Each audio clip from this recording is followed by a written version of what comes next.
Ketika Rasulullah ngambil sikap tegas kepada Qatilu Hamzah yaitu Wahsy, dan ketika Rasulullah ngambil sikap tegas pada orang-orang yang mengalahkan beliau di perang Uhud, kaifa yuflihu qaumun fa'alu bi anbiya'ihim hakadha, bagaimana mereka jadi orang benar atau orang yang dapat kebahagiaan kalau mereka perlakuannya seperti Nabi seperti ini, yaitu Nabi sujawaju masyhur wa kusirat ruba, yaitu Nabi itu wajahnya terluka, gigi serinya tanggal. Orang-orang seperti ini tuh nggak akan bejo kalau orang Jawa, nggak akan falah. Tapi apa yang terjadi? Allah menurunkan ayat laisa laka minal amri syai'un aw yatuba 'alaihim aw yu'adzibahum. Muhammad itu bukan wilayah kamu ngecap orang, menstigmasi orang itu tidak wilayah kamu. Saya bisa saja mengampuni mereka atau menyiksa saya itu atau menyiksa mereka itu wilayah saya, kata Allah. Saya bisa saja mengampuni mereka atau menyiksa mereka itu wilayah saya. Sehingga akhirnya apa? Rasulullah tidak ngambil sikap yang mungkin orang lain mengatakan itu tidak tegas. Tapi itu kearifan. Betul, akhirnya Wahsy malah masuk Islam. Khalid bin Walid panglimanya juga masuk Islam. Dan beberapa orang kafir juga masuk Islam, termasuk mimbenihim, ketuanya yaitu Abu Sufyan. Ini di kitabnya Habib Umar Hafid, namanya itu Taujihun Nabi Limardoti Bari. Kalau diterjemah ya mengarahkan orang yang sadar. Nabi itu orang yang sadar, ya sampai ini termasuk orang yang sadar. Limardoti Robbi, menuju mendapat ridho Tuhan atau Allah Subhanahu wa Ta'ala. Saya baca teksnya ini di halaman 179. Ini tidak ada yang saya rubah, tidak saya kurangi. Bismillahirrahmanirrahim. Jadi kita para dai, para kiai itu adalah khodamatu hadal kaun. Kita ini adalah pelayan alam raya ini yang selalu berharap alam ini akan lebih baik. Ini penting saya utarakan. Ini dawuhnya Said Umar ya. Orang yang sekarang sedang kafir bisa saja orang ini nanti nyafaati kamu. Yaitu beliau orang ini Islam, kemudian Islamnya serius, maka punya hak syafaat. Sementara kamu Islamnya biasa-biasa saja. Itu masyhur kayak Sayyidina Umar.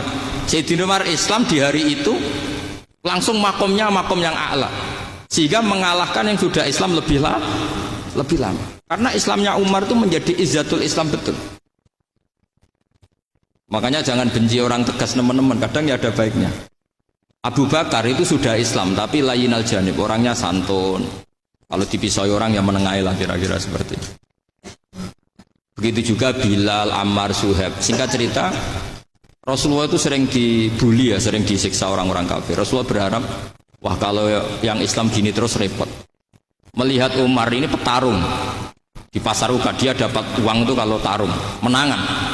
Kata Rasulullah, kalau ini yang Islam ya bagus. Beliau berdoa, Allahumma aizal Islam bi Umar.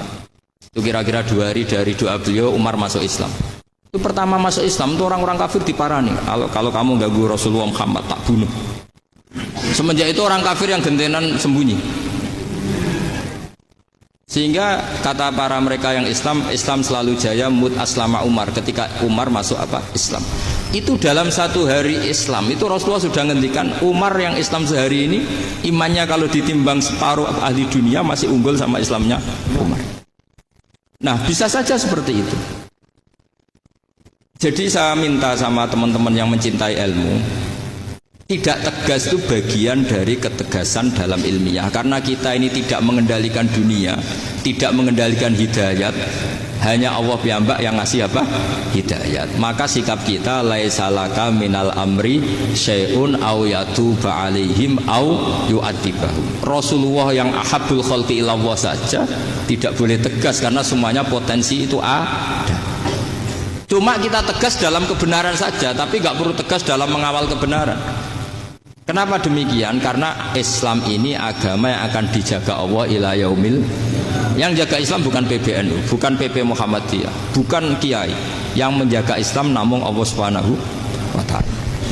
Makanya Sayyidina Umar itu kalau disuruh mikir Islam itu nggak mau betul. Masyhur itu dalam tarikh. Umar mimpin itu sukses, banyak futuhat. Singkat cerita akhirnya orang tuh kelangenan, wah kalau Umar meninggal kayak apa. Sehingga Abdullah bin Umar setiap jalan-jalan tuh dibully. Kalau sekarang dibully, ya Abdullah bin Umar, bapak kamu itu gimana? Sudah sepuh mau meninggal kok tidak suksesi.